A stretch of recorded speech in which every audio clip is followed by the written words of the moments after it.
Hello and welcome back to our YouTube channel the scalping trades. आज हमें बहुत से स्टॉक्स पर डिस्कशन करना है, बट उससे पहले आरबीआई की पॉलिसी जान लेते हैं कि आरबीआई की पॉलिसी में क्या आया था। यानी कि ये वाले रेपो रेट में कोई भी चेंजेस नहीं हुए हैं, जैसा रेपो रेट था वही रहा है। और जो कि इन्वेस्टर्स यही उम्मीद कर रहे थे कि रेपो रेट चेंज नहीं होगा, क्योंकि हमारे इलेक्शंस आने वाले हैं। इलेक्शन से पहले कोई भी रेपो रेट चेंज करना ठीक नहीं है, इसलिए रेपो रेट चेंज नहीं हुआ है। उसी को देखते हुए आज मार्केट में इतनी बड़ी गिरावट आई है, चाहे फिर वो सेंसेक्स हो, निफ्टी हो, बैंक निफ्टी हो, बैंक एक्स हो, फिन निफ्टी हो या मिड कैप निफ्टी हो, सारे ही सेक्टर में आप देख पाएंगे आज अच्छी खासी गिरावट आई है, जो कि एक नेगेटिव इंपैक्ट डालता है सारे ही सेक्टर्स के लिए, स्पेशली बैंकिंग सेक्टर के लिए। और यही बात करें और सेक्टर्स के बारे में, यस बैंक, पेटीएम और एलआईसी के बारे में, तो सबसे पहले आज स्टार्टिंग करते हैं एलआईसी के साथ। क्योंकि इस स्टॉक में आपने नोटिस किया होगा पिछले 2 साल से इसने कोई भी रिटर्न बनाकर नहीं दिया था, बट यहीं पर लास्ट 1 मंथ में इसने 950 का लेवल पार किया, यानी कि 950 का लेवल पार किया है, जस्ट बिकॉज ऑफ पार्लियामेंट में जब से इस सेक्टर को लेकर अनाउंसमेंट हुई है, तब से इस शेयर में वॉल्यूम बढ़ने लगे हैं, यानी कि इस शेयर का प्राइस भी बढ़ने लगा है उसी के साथ साथ। क्योंकि एलआईसी सेक्टर को लेकर हमारी गवर्नमेंट भी बहुत ज्यादा बुलिश है।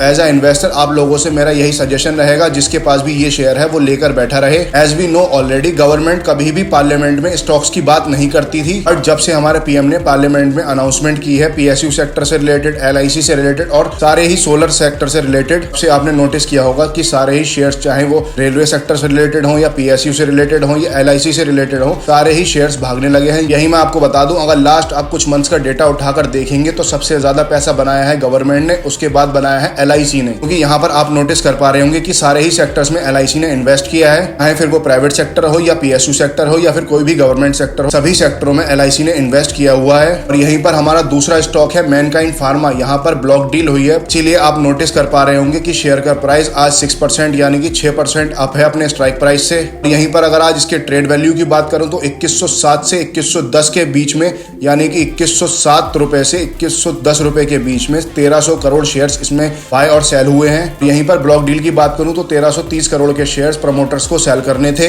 इसका जो मीडिएटर यानी कि जिसको हम ब्रोकर बोलते हैं वो IIFL है। ये सारी चीजें इस कंपनी में इसलिए हो रही है क्योंकि प्रमोटर्स के पास 75% से ज्यादा का स्टेक है इस कंपनी में। उसी के साथ साथ एक ओवरहैंग इस कंपनी के ऊपर से उतर गया है। जो हमारा आज का थर्ड शेयर है वो है पेटीएम। जैसा कि मैं आपको पहले भी बता चुका हूं कि आप इस शेयर से थोड़ा दूर रहें अभी, क्योंकि इस शेयर के लिए कोई भी पॉजिटिव न्यूज अभी नहीं आ रही है। इस शेयर की अगर फंडामेंटल्स उठाकर देखेंगे तो उसके अकॉर्डिंग ये शेयर अभी डेली टूट रहा है। एज अ रिटेल इन्वेस्टर इस शेयर से थोड़ा अभी दूर रहना ही ठीक है, जब तक इस शेयर के लिए एक स्टेबल न्यूज नहीं आती है। और यहीं पर एक गुड न्यूज निकल कर आ रही है यस बैंक की साइड से, यानी कि यस बैंक अपने स्ट्राइक प्राइस से आज 8 से 10% ऊपर खुला था, बट अभी 1.3 या 1.5% ही रह गया है। वैल्यूएशन वाइज ये शेयर अभी अच्छा है, आप इसको अपने रडार पर रख सकते हैं।